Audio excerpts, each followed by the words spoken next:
Assalamualaikum warahmatullahi wabarakatuh. Perkenalkan, nama saya Lailatul Malfazah, NIM 190301173. Berdasarkan mata kuliah Manajemen Keuangan, di sini saya akan menjelaskan pokok pembahasan. Yang pertama, leverage, dan yang kedua, struktur modal.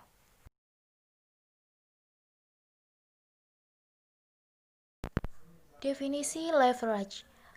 Di sini, definisi leverage adalah sebuah tingkat kemampuan dari perusahaan dalam penggunaan aktiva atau dana yang mempunyai beban secara tetap atau hutang serta saham istimewa dalam rangka untuk mewujudkan sebuah tujuan dari perusahaan untuk dapat memaksimasi nilai kekayaan pemilik dari perusahaan. Leverage dapat juga diartikan sebagai suatu penggunaan aktiva, dengan kata lain, dana dengan tujuan untuk menggunakan dana tersebut apabila perusahaan harus menutupi semua biaya tetap dan beban tetap. Fungsi leverage. Di sini dalam keuangan perusahaan, leverage mempunyai maksud dan fungsi yang serupa. Lebih jelas lagi, financial leverage juga dapat digunakan untuk meningkatkan tingkat keuntungan yang diharapkan. Dalam penggunaan leverage akan meningkatkan keuntungan bagi pemegang saham apabila dapat digunakan dan diterapkan dengan baik dan benar oleh pemegang saham tersebut.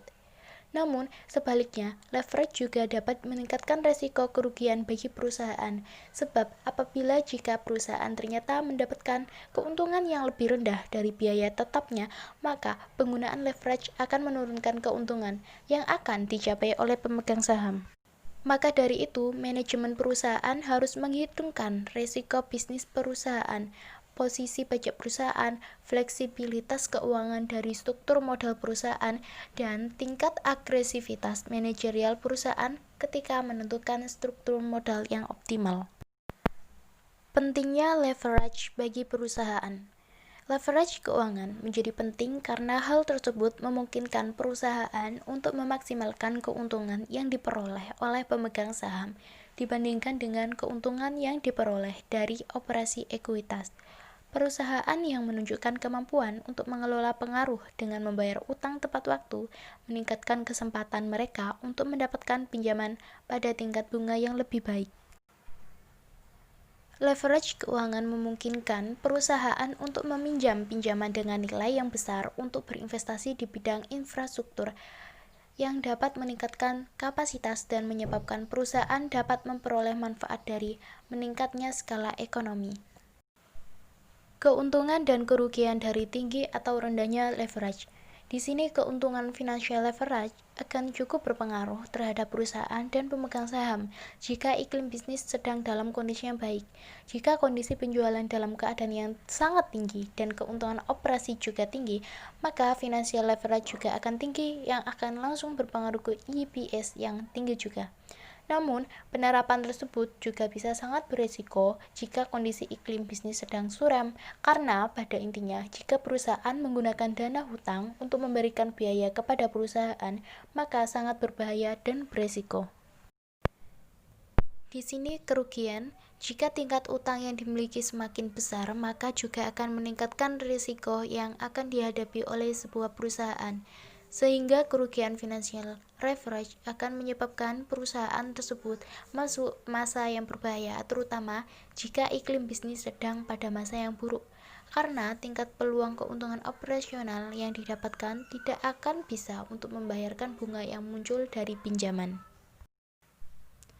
Definisi struktur modal. Di sini, struktur modal merupakan perimbangan atau perbandingan antara modal milik sendiri dengan modal asing. Dalam hal ini, modal asing adalah hutang jangka pendek ataupun hutang jangka panjang. Sementara, modal-modal sendiri dibagi menjadi laba ditahan dan kepemilikan perusahaan. Struktur modal sangat penting untuk dipahami karena kondisi baik atau buruknya keuangan perusahaan ditentukan oleh struktur modal. Maka dari itu, memahami struktur modal adalah hal penting. Jika hutang jangka panjang perusahaan lebih banyak dibanding laba ditahan, maka perusahaan bisa mengalami kerugian yang serius. Struktur modal akan mengatur perimbangan tersebut di dalam perusahaan. Fungsi struktur modal. Yang pertama, peningkatan nilai perusahaan. Struktur permodalan perusahaan yang sehat membantu meningkatkan harga pasar saham dan sekuritas yang pada gilirannya mengarah pada peningkatan nilai perusahaan. Yang kedua, pemanfaatan dana yang tersedia. Kapital struktur yang baik memungkinkan perusahaan bisnis untuk memanfaatkan dana yang tersedia sepenuhnya. Yang ketiga, maksimalisasi pengembalian. Struktur permodalan yang baik memungkinkan manajemen untuk meningkatkan laba perusahaan dalam bentuk pengembalian yang lebih tinggi kepada pemegang saham, yaitu peningkatan pendapatan per saham. Yang keempat, minimalisasi biaya modal.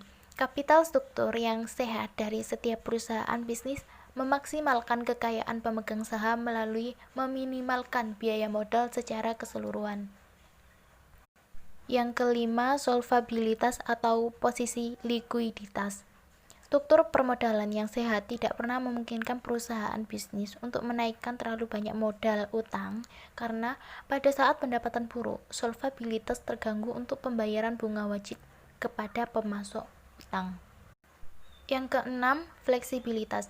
Kapital struktur yang sehat menyediakan ruang untuk ekspansi atau pengurangan modal utang sehingga sesuai dengan kondisi yang berubah, penyesuaian modal dapat dilakukan. Yang ketujuh, pengendalian tidak terganggu. Struktur permodalan yang baik tidak memungkinkan pemegang saham mengontrol bisnis yang terdilusi. Kemudian, yang kedelapan, minimalisasi risiko keuangan. Jika komponen utang meningkat dalam struktur modal perusahaan, risiko keuangan, yaitu pembayaran biaya bunga tetap dan pembayaran jumlah pokok utang tetap waktu, juga akan meningkat. Kapital struktural yang sehat melindungi perusahaan bisnis dari risiko finansial semacam itu melalui campuran utang dan ekuitas yang bijaksana dalam struktur modal. Pentingnya struktur modal bagi perusahaan.